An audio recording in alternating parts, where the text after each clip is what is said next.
Semarang, 1914. Di bawah uap panas lokomotif dan bayang-bayang kolonialisme, sebuah rencana rahasia mulai disusun. Seorang revolusioner Belanda menyadari bahwa gerakannya terlalu kecil untuk mengguncang. Ia butuh inang. Ia butuh raksasa.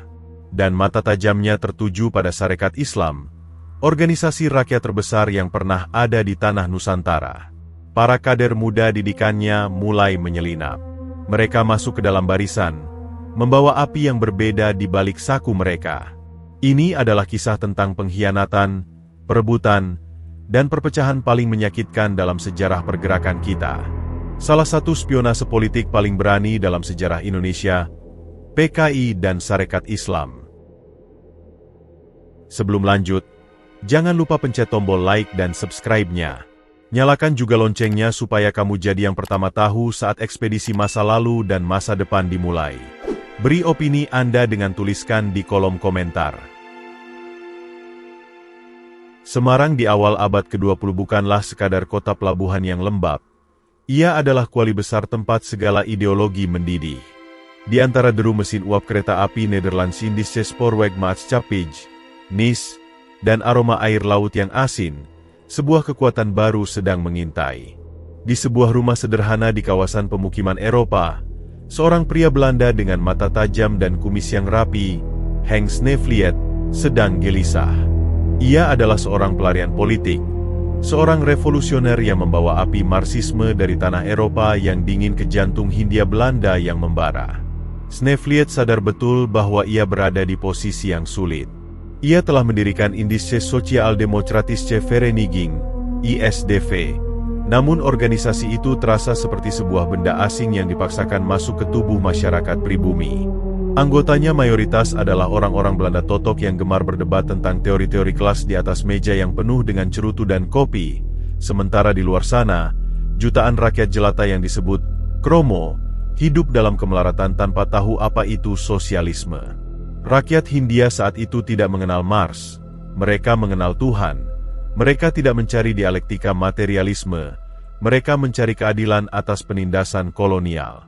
Di sisi lain kota, sebuah fenomena luar biasa sedang terjadi. Sarekat Islam, di bawah kepemimpinan karismatik Raden Mas Haji Umar Said Cokro Aminoto, tumbuh seperti cendawan di musim hujan. Hanya dalam hitungan tahun, anggotanya melonjak dari ribuan menjadi ratusan ribu, merayap menuju angka jutaan. Bagi rakyat, Sarekat Islam adalah harapan. Panji-panji hijau itu bukan sekadar simbol agama, melainkan perisai melawan kesombongan para priai dan ketamakan para pedagang asing. Cokro Aminoto adalah Ratu Adil yang mereka tunggu-tunggu, seorang orator yang mampu menyihir massa hanya dengan satu lambaian tangan. Snevliet memandangi kerumunan massa Sarekat Islam dari kejauhan dengan rasa iri sekaligus kagum. Ia melihat sebuah mesin politik raksasa yang memiliki bahan bakar melimpah namun, menurut pandangannya, kurang memiliki arah ideologi yang tajam. Ia menyebut Sarekat Islam sebagai raksasa yang masih buta. Dari sinilah muncul sebuah gagasan yang kelak akan mengubah jalannya sejarah Indonesia selamanya, taktik blok binen atau blok di dalam. Snevliet tidak ingin menghancurkan Sarekat Islam dari luar, ia ingin membajaknya dari dalam. Taktik ini lahir dari kesadaran pragmatis yang dingin. Snevliet tahu bahwa ISDV tidak akan pernah bisa menarik massa sebanyak Sarekat Islam jika tetap menggunakan bahasa-bahasa teori yang rumit. Maka, ia memutuskan untuk menggunakan Sarekat Islam sebagai kuda Troya. Namun, ia sadar bahwa seorang kulit putih sepertinya tidak akan pernah bisa memimpin massa pribumi yang religius. Ia membutuhkan wajah-wajah lokal, anak-anak muda yang energik, yang memiliki semangat pemberontakan namun tetap memiliki akar pada masyarakatnya. Pencariannya membawanya pada seorang pemuda kurus dengan sorot mata yang menyala-nyala bernama Semaun. Pada usia yang masih sangat belia, Semaun sudah menunjukkan bakat kepemimpinan yang luar biasa di Serikat Buruh Kereta Api. Semaun adalah prototipe sempurna dari apa yang dicari Snevliet. Ia cerdas, lahir dari rakyat, dan memiliki keberanian yang melampaui usianya. Snevliet mulai mendekati Semaun, memberinya buku bimbingan, dan mengajarinya bagaimana cara membedah ketidakadilan kolonial bukan hanya sebagai nasib, tapi sebagai sistem kapitalisme yang bisa diruntuhkan.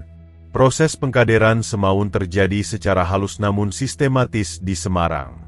Semarang pada waktu itu memang sudah menjadi lahan subur bagi radikalisme.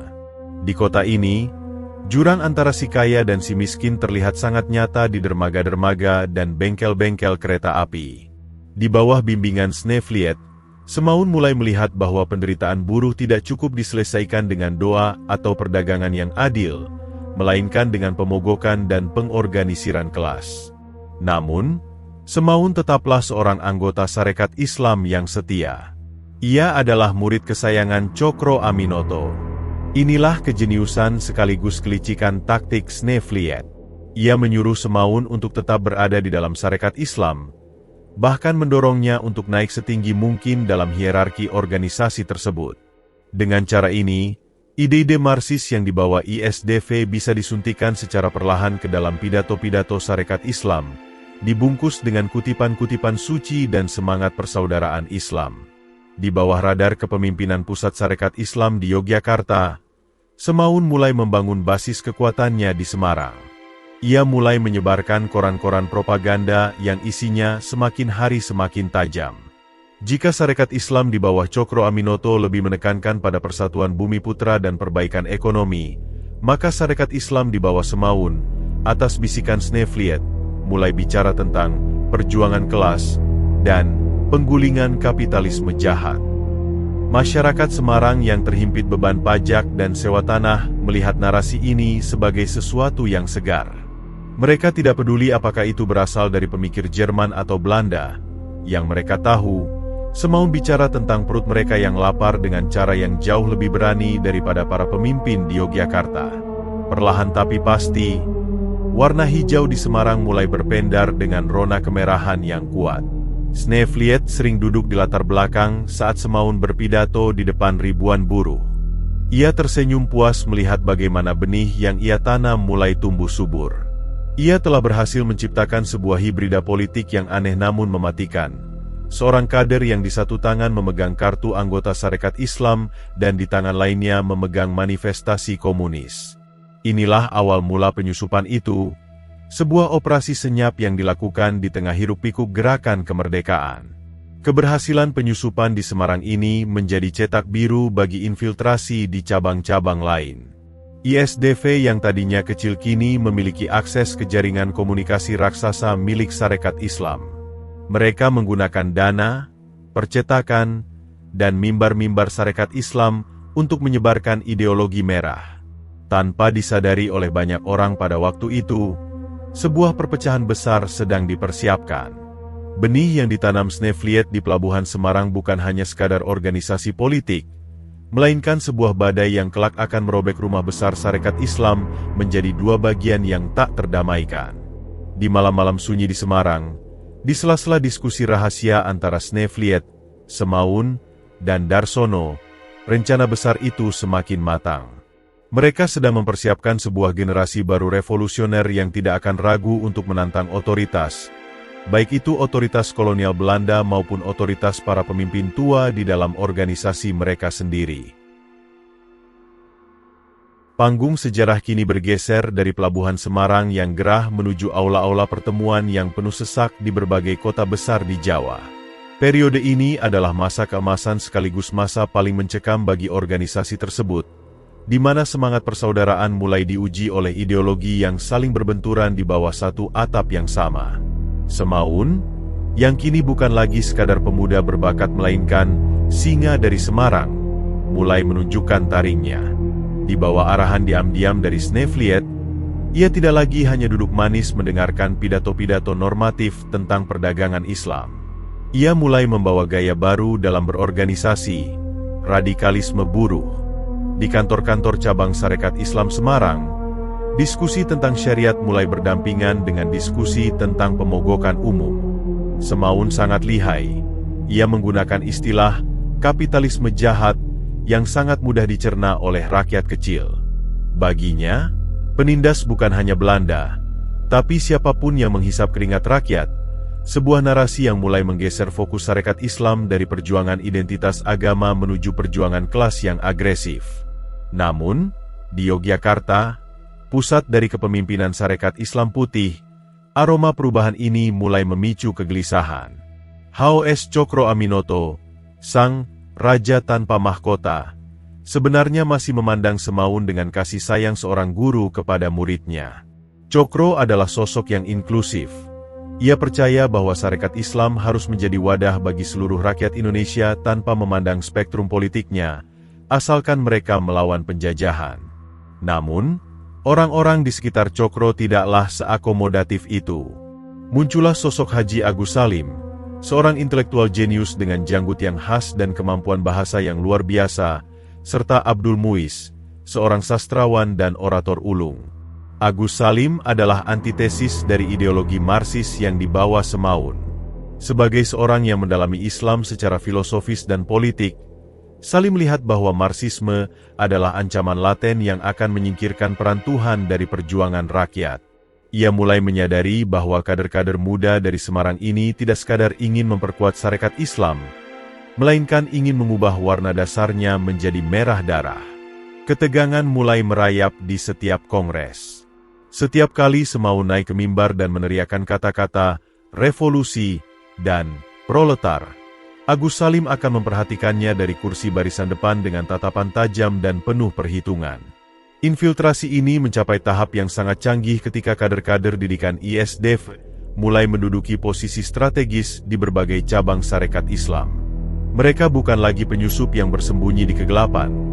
Mereka adalah pengurus sah yang menggunakan anggaran organisasi dan akses komunikasi Sarekat Islam untuk menyebarkan propaganda komunis. Di pasar-pasar dan di depan pabrik gula, rakyat mulai mendengar pidato yang berbeda. Jika dulu mereka diajak bersatu atas nama Ukhuwah Islamiyah, kini mereka diajak untuk membenci, majikan, dan melakukan aksi-aksi massa yang berani. Sarekat Islam Semarang bahkan mulai berani mengkritik kepemimpinan pusat di Yogyakarta sebagai kelompok yang terlalu banyak bicara tapi takut bertindak nyata. Pertempuran narasi ini meledak dalam rapat-rapat internal yang seringkali berlangsung hingga dini hari. Semaun dan Darsono dengan cerdik membungkus dialektika materialisme dengan bahasa yang religius. Mereka akan mengutip ayat-ayat tentang pembelaan terhadap kaum mustad'afin, orang-orang yang tertindas, untuk melegitimasi perjuangan kelas mereka. Ini adalah strategi yang membingungkan bagi anggota Sarekat Islam akar rumput. Di satu sisi, mereka merasa apa yang dikatakan Semaun benar, bahwa mereka miskin dan tertindas. Namun di sisi lain, mereka merasakan kegelisahan ketika agama mulai diposisikan hanya sebagai alat atau, lebih ekstrim lagi, dianggap sebagai candu oleh beberapa kader merah yang lebih radikal. Konflik ini semakin memanas ketika Semaun mulai terang-terangan menentang kebijakan Cokro Aminoto terkait keterlibatan Sarekat Islam dalam Volksraad, Dewan Rakyat bentukan Belanda. Kelompok Semarang menganggap dewan tersebut hanyalah sandiwara kolonial dan Sarekat Islam harus keluar dari sana jika tidak ingin disebut sebagai penjilat. Kritik terbuka ini adalah tamparan bagi kewibawaan Cokro. Agus Salim melihat celah ini sebagai momen untuk menyadarkan Cokro bahwa singa muda dari Semarang itu sudah tumbuh terlalu besar dan mulai berani menggigit tangan yang membesarkannya. Di balik layar, Snevliet terus memompa semangat Semaun. Ia tahu bahwa ISDV, yang kelak menjadi PKI, membutuhkan massa Sarekat Islam untuk melakukan revolusi. Tanpa massa Sarekat Islam, kaum komunis hanyalah sekelompok intelektual tanpa pasukan. Sebaliknya, tanpa infiltrasi merah, Sarekat Islam dianggap oleh kelompok Semarang sebagai organisasi yang hanya akan berakhir sebagai perkumpulan pedagang yang mandul. Tarik-menarik kepentingan ini membuat suhu di dalam Sarekat Islam mencapai titik didih. Para anggota Sarekat Islam kini terbelah secara emosional. Di Semarang, Surabaya, dan beberapa kota pelabuhan, pengaruh Semaun sangat dominan. Buruh-buruh kereta api dan pelabuhan lebih patuh pada instruksi Semaun daripada instruksi dari Yogyakarta. Mereka mulai membentuk faksi-faksi yang secara internal disebut sebagai Sarekat Islam Merah. Sementara itu, di pedalaman Jawa dan Sumatera, Pengaruh Agus Salim dan Abdul Muiz tetap kuat, menjaga apa yang kemudian dikenal sebagai Sarekat Islam Putih. Suasana persidangan dan kongres pada masa ini digambarkan sangat dramatis. Lampu-lampu gas yang berpijar di langit-langit gedung pertemuan menjadi saksi bisu bagaimana kata-kata tajam dilontarkan. Semaun dengan gaya bicaranya yang meledak-ledak dan merakyat, melawan Agus Salim yang bicaranya tenang, logis, namun mematikan seperti silet. Salim seringkali menjebak Semaun dalam debat logika, memaksa Semaun mengakui bahwa tujuan akhir komunisme adalah tatanan tanpa kelas yang bisa bertentangan dengan prinsip-prinsip syariat tertentu. Drama ini mencapai puncaknya ketika faksi merah mulai merasa bahwa mereka sudah cukup kuat untuk berdiri sendiri, namun mereka masih enggan melepaskan inang mereka, yaitu Sarekat Islam. Mereka ingin memiliki keduanya, legitimasi massa dari Sarekat Islam dan ketajaman ideologi dari komunisme. Infiltrasi ini bukan lagi rahasia umum. Itu sudah menjadi perang terbuka untuk memperebutkan jiwa dari pergerakan nasional Indonesia. Cokro Aminoto berada di tengah, mencoba menahan kedua sisi agar tidak pecah. Namun ia mulai menyadari bahwa air dan minyak tidak akan pernah bisa menyatu, tidak peduli seberapa kuat ia mengaduknya. Pertarungan pengaruh ini akhirnya menciptakan sebuah jurang pemisah yang tidak bisa lagi dijembatani hanya dengan kata-kata manis tentang persatuan. Benih kemarahan dan kecurigaan telah tertanam jauh di dalam sanubari para pemimpinnya. Setiap jabat tangan di antara mereka mulai terasa dingin, dan setiap pidato mulai mengandung sindiran tajam yang menusuk ke jantung lawan politiknya. Inilah masa di mana singa muda benar-benar telah menantang gajah tua di dalam rimba politik pergerakan. Udara di awal tahun 1920-an tidak lagi membawa kesegaran harapan bagi pergerakan nasional, melainkan aroma mesiu ideologi yang siap meledak.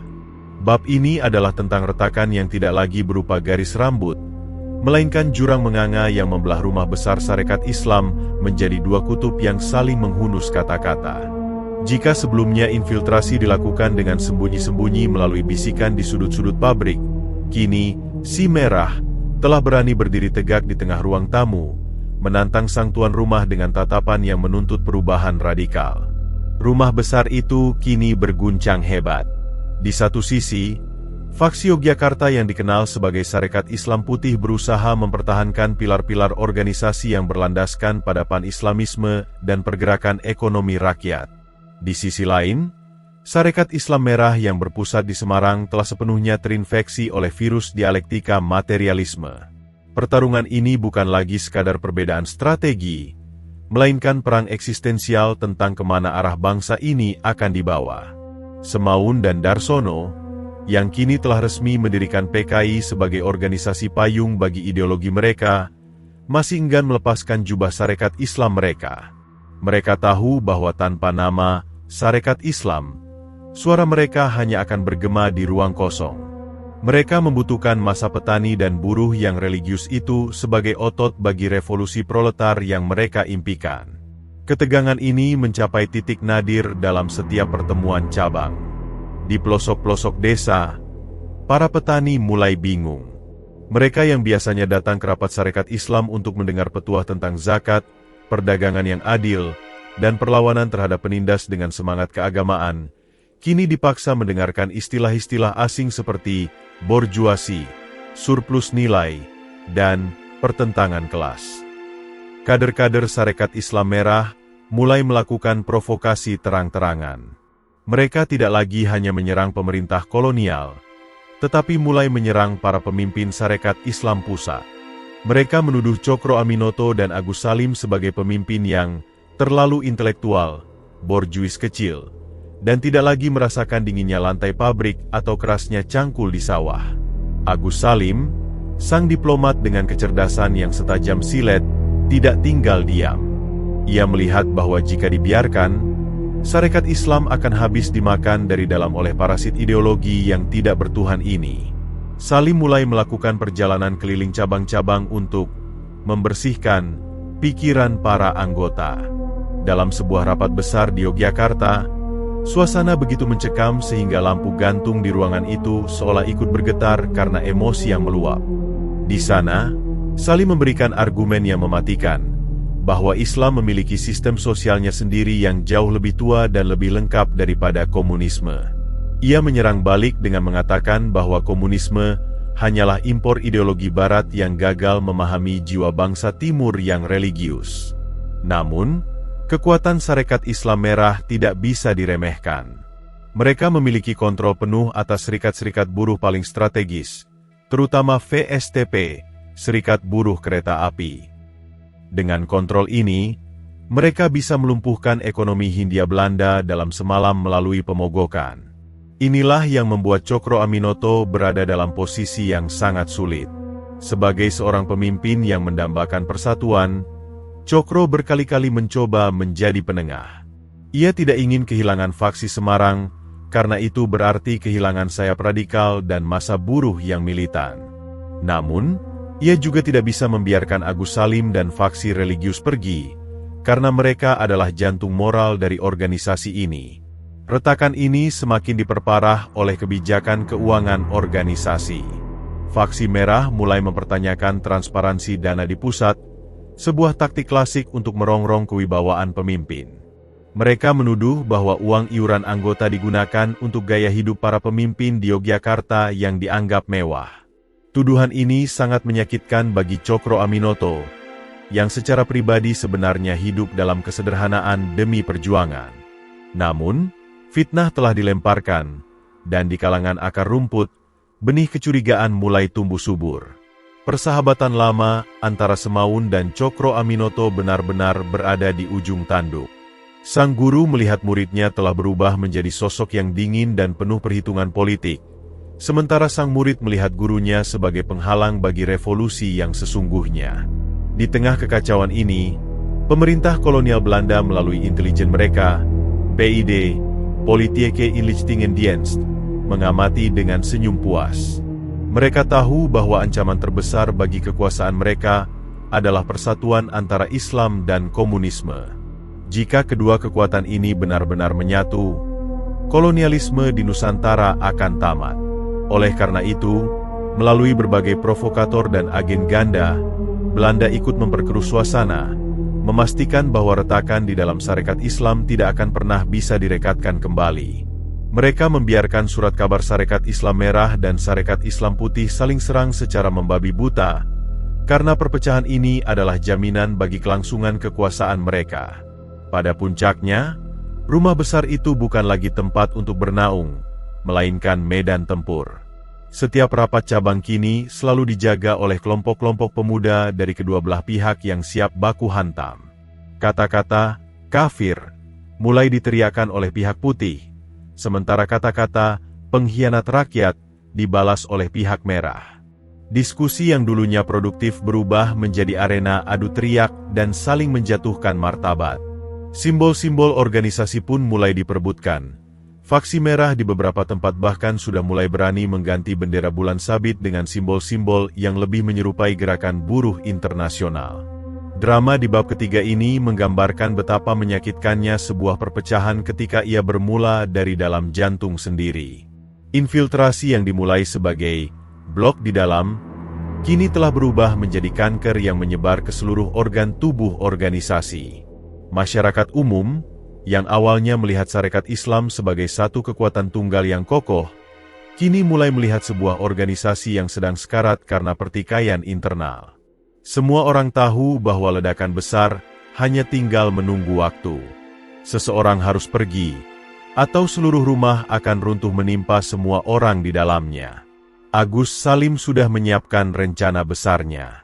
Ia tahu bahwa hanya ada satu cara untuk menyelamatkan sisa-sisa Sarekat Islam, yaitu dengan melakukan tindakan bedah yang drastis, membuang bagian yang sudah membusuk. Sementara itu, Semaun dan faksi merahnya juga sedang bersiap untuk melakukan kudeta kepemimpinan dalam kongres mendatang. Gema adu argumen dan denting cangkir kopi di meja-meja bundar seolah berhenti seketika saat fajar menyingsing di Yogyakarta pada Oktober 1921. Bab ini adalah tentang Hari Penghakiman. Sebuah momen di mana retorika harus bertransformasi menjadi keputusan pahit yang akan mengubah wajah sejarah Indonesia selamanya. Kongres Sarekat Islam ke-6 bukan sekadar pertemuan rutin. Itu adalah sebuah arena gladiator intelektual di mana dua ideologi besar akan bertabrakan secara frontal hingga salah satunya harus tersingkir dari panggung utama. Suasana di dalam aula kongres begitu padat dan menyesakan. Ribuan delegasi dari seluruh penjuru Nusantara hadir dengan perasaan was-was. Di barisan depan, duduk para petinggi Sarekat Islam Putih dengan sorban dan jas tertutup yang rapi, mencerminkan martabat dan tradisi.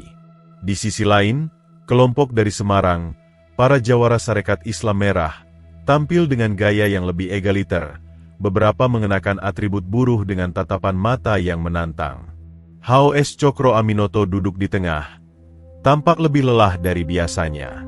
Ia seperti seorang ayah yang dipaksa menyaksikan anak-anaknya bersiap untuk saling menghunus keris. Ketegangan mencapai puncaknya ketika Haji Agus Salim berdiri untuk maju ke podium. Inilah saat yang telah ia persiapkan berbulan-bulan. Dengan suaranya yang tenang namun memiliki daya tekan yang luar biasa, Salim mulai melancarkan serangan pembedahan yang tak terduga. Ia tidak menyerang individu, melainkan menyerang konsep loyalitas ganda. Salim mengajukan sebuah proposal yang kelak dikenal sebagai disiplin partai. Intinya sederhana namun mematikan bagi kubu merah. Setiap anggota Sarekat Islam tidak diperbolehkan merangkap menjadi anggota organisasi politik lain. Secara teknis, ini adalah surat pengusiran bagi mereka yang juga memegang kartu anggota PKI. Argumen Salim dibangun dengan logika yang sangat jernih. Ia mengibaratkan organisasi seperti sebuah kapal yang tidak bisa dikemudikan oleh dua nahoda dengan dua peta yang berbeda. Ia bertanya kepada audiens, bagaimana mungkin seseorang bisa setia pada panji Islam yang menjunjung tinggi ketuhanan, sementara di saat yang sama ia tunduk pada ideologi yang menganggap agama sebagai penghambat revolusi? Pidato Salim seperti aliran air yang perlahan tapi pasti menenggelamkan retorika lawan. Ia membedah bahwa infiltrasi merah selama ini hanya menggunakan Sarekat Islam sebagai induk semang untuk kepentingan internasional yang berpusat di Moskow, bukan murni untuk kepentingan rakyat Hindia. Di seberang ruangan, Semaun dan Darsono tidak tinggal diam. Semaun, dengan energi mudanya yang meledak-ledak, mencoba melakukan serangan balik. Ia menuduh bahwa aturan disiplin partai adalah cara pengecut untuk membungkam suara buruh yang radikal. Ia berargumen bahwa Islam dan sosialisme bisa berjalan beriringan dalam melawan imperialisme. Namun, kali ini Salim jauh lebih siap. Ketika faksi merah mencoba menyerang balik dengan membawa-bawa isu kemiskinan dan kapitalisme, Salim menjawab dengan menunjukkan bahwa Sarekat Islam memiliki konsep keadilan sosial yang jauh lebih murni melalui ajaran Islam tanpa harus menghancurkan tatanan moral masyarakat. Perdebatan itu berlangsung berjam-jam, berubah menjadi duel retorika yang legendaris. Ada sebuah momen terkenal saat kubu merah mencoba mengejek Salim dengan suara "B", seperti kambing, karena janggutnya. Dengan tenang dan jenaka, Salim justru menjawab bahwa hanya kambing yang mengerti bahasa kambing, sebuah jawaban yang membuat seluruh aula tertawa dan seketika menjatuhkan wibawa lawan bicaranya. Di balik humor itu, Salim sedang melakukan operasi pembersihan yang serius. Ia tahu bahwa Sarekat Islam sedang sekarat karena infiltrasi ini, dan satu-satunya cara untuk menyelamatkannya adalah dengan melakukan amputasi. Cokro Aminoto, yang selama ini mencoba menjadi jembatan, akhirnya harus memilih. Di bawah desakan Agus Salim dan Abdul Muiz, serta melihat bagaimana faksi merah mulai bertindak seperti negara di dalam Sarekat Islam, sang raja tanpa mahkota itu akhirnya memberikan restunya. Keputusan diambil melalui pemungutan suara yang dramatis. Ketika mayoritas suara mendukung usulan disiplin partai, suasana aula seketika menjadi dingin. Itu adalah lonceng kematian bagi persatuan semu yang selama ini dipaksakan. Satu persatu, para delegasi Sarekat Islam Merah mulai berdiri. Wajah Semaun tampak tegang namun teguh. Tanpa banyak bicara lagi, mereka melakukan walkout dari ruangan kongres. Langkah kaki mereka yang beradu dengan lantai kayu aula terdengar seperti genderang perang yang baru dimulai. Dengan keluarnya kelompok Semarang, rumah besar Sarekat Islam secara resmi terbelah dua. Si Merah bukan lagi bagian dari keluarga. Mereka kini adalah entitas asing yang berdiri di luar pagar, siap membangun kekuatannya sendiri. Peristiwa ini adalah akhir dari taktik blok di dalam yang dirancang Snefliet bertahun-tahun sebelumnya. Infiltrasi itu gagal mengambil alih seluruh organisasi, tetapi berhasil membawa pergi separuh dari nyawa dan militansi Sarekat Islam. Bagi Agus Salim, ini adalah kemenangan moral dan organisasi. Bagi Semaun, ini adalah titik awal perjuangan terbuka tanpa perlu lagi bersembunyi di balik jubah agama. Namun bagi Pergerakan Nasional Indonesia, ini adalah luka dalam yang meninggalkan trauma perpecahan yang akan membekas hingga berpuluh-puluh tahun kemudian. Malam itu, setelah aula kosong, hanya tersisa keheningan yang menyesakkan di Yogyakarta. Cahaya lampu gas mulai meredup. Seiring dengan pudarnya impian tentang persatuan agung antara kekuatan Islam dan Marxisme di Nusantara. Perpisahan itu sangat pahit karena kedua belah pihak tahu bahwa musuh sebenarnya, pemerintah kolonial Belanda, pasti sedang merayakan perpecahan ini di balik tembok istana mereka. Di luar sana, ribuan anggota di tingkat akar rumput mulai terpecah, tidak tahu lagi harus mengikuti putih yang membawa ketenangan jiwa atau merah yang menjanjikan perubahan radikal. Bab ini ditutup dengan pemandangan dua kereta api yang berangkat dari stasiun Yogyakarta menuju arah yang berlawanan. Satu membawa para pemimpin Sarekat Islam yang berusaha menata kembali puing-puing organisasi mereka, dan satu lagi membawa para revolusioner muda menuju Semarang untuk mematangkan rencana mereka dalam wadah baru. Infiltrasi telah usai, dan yang tersisa hanyalah dua kekuatan yang kini saling berhadapan sebagai musuh bebuyutan dalam memperebutkan pengaruh di tanah air yang masih terbelenggu penjajahan. Setelah debu dari Kongres 1921 mengendap di jalanan Yogyakarta yang sunyi, fajar baru menyingsing di atas tanah Hindia. Namun itu bukan fajar yang membawa kehangatan, melainkan cahaya dingin yang menyinari dua kubu yang kini saling berpunggungan. Bab terakhir ini adalah tentang konsekuensi dari sebuah perceraian ideologis yang paling menentukan dalam sejarah modern Indonesia. Perpisahan antara faksi putih dan faksi merah bukan sekadar pembagian kartu anggota, melainkan kelahiran dua musuh bebuyutan yang akan terus bertarung memperebutkan jiwa rakyat Indonesia selama beberapa dekade ke depan. Semarang, kota yang menjadi rahim bagi infiltrasi ini, segera bersalin rupa menjadi benteng merah yang kokoh. Semaun dan kawan-kawannya tidak membuang waktu. Dengan luka pengusiran yang masih segar, mereka mengubah Sarekat Islam Merah menjadi organisasi baru yang lebih eksplisit, Sarekat Rakyat, SR. Ini adalah sayap massa dari Partai Komunis Indonesia yang secara resmi menanggalkan segala atribut keagamaan yang sebelumnya mereka gunakan sebagai tameng. Infiltrasi yang dulunya dilakukan secara diam-diam kini berganti menjadi konfrontasi terbuka. Mereka membangun jaringan sekolah, percetakan, dan serikat buruh sendiri yang benar-benar terpisah dari pengaruh Yogyakarta. Di sisi lain, Sarekat Islam yang dipimpin oleh H.O.S. Cokro Aminoto dan Agus Salim harus menelan pil pahit yang sangat beracun. Meskipun mereka berhasil memenangkan pertempuran ideologis dalam Kongres dan mempertahankan kemurnian organisasi, mereka kehilangan salah satu mesin penggerak paling kuat, kaum buruh industri dan massa radikal di kota-kota pelabuhan. Kehilangan sayap merah membuat Sarekat Islam kehilangan taring revolusionernya di mata pemuda yang tidak sabar ingin merdeka. Organisasi raksasa ini mulai menyusut, bertransformasi perlahan menjadi Partai Sarekat Islam Indonesia yang lebih banyak bergerak di bidang politik formal dan pendidikan agama, namun kehilangan daya gempur massa yang pernah membuatnya ditakuti oleh Gubernur Jenderal Belanda. Inilah ironi besar dari taktik blok Binen yang dijalankan Snefliet. Meskipun ia gagal membajak Sarekat Islam secara utuh, ia berhasil membelah gerakan nasional menjadi dua kamp yang saling curiga. Sejak saat itu, narasi politik di Indonesia tidak pernah sama lagi. Di tingkat akar rumput, di pasar-pasar dan di pematang sawah, perpecahan ini menciptakan kebingungan yang mendalam. Tetangga yang dulunya duduk bersama di rapat Sarekat Islam kini saling curiga. Satu dituduh sebagai kafir komunis, dan yang lain dituduh sebagai antek borjuis. Perdebatan yang tadinya berada di level elit intelektual kini merembes ke dalam struktur sosial masyarakat, menciptakan polarisasi yang kelak akan meledak dalam tragedi-tragedi besar di masa depan. Belanda, sang penjajah, melihat hasil akhir ini dengan kepuasan yang dingin. Strategi pecah belah mereka tampaknya dikerjakan dengan sangat baik oleh para aktivis itu sendiri.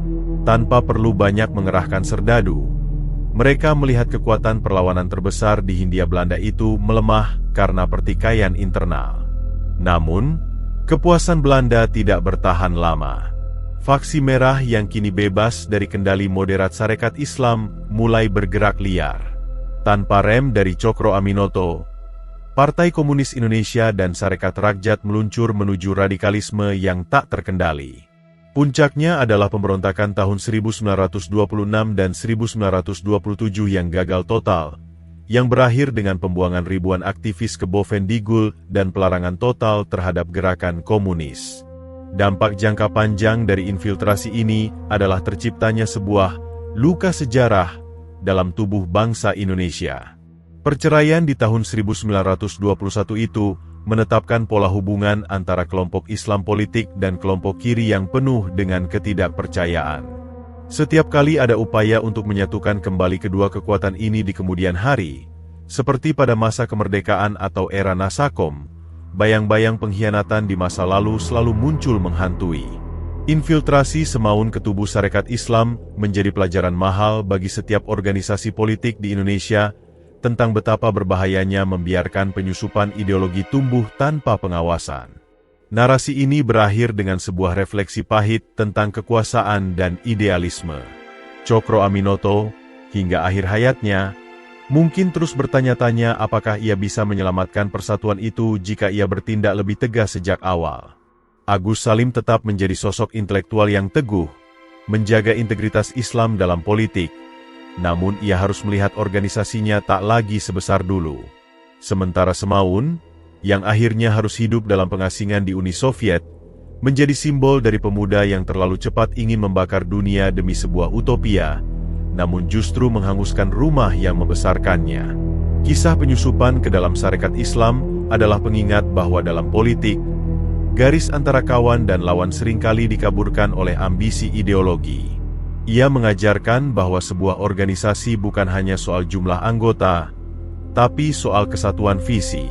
Ketika visi itu terbelah, sekuat apapun organisasi tersebut, ia akan runtuh dari dalam. Sejarah ini tetap hidup sebagai salah satu babak paling dramatis dalam perjuangan kemerdekaan kita, sebuah drama tentang guru dan murid, tentang agama dan revolusi, serta tentang sebuah kapal besar yang karam bukan karena hantaman badai dari luar, melainkan karena pemberontakan di dalam ruang mesinnya sendiri. Hari ini, jika kita berjalan di Pelabuhan Semarang atau melewati gedung-gedung tua di Yogyakarta, bayang-bayang peristiwa 1921 itu seolah masih ada. Ia adalah pengingat bahwa persatuan adalah sesuatu yang rapuh, dan infiltrasi ideologi adalah senjata yang bisa menghancurkan apapun yang ia sentuh.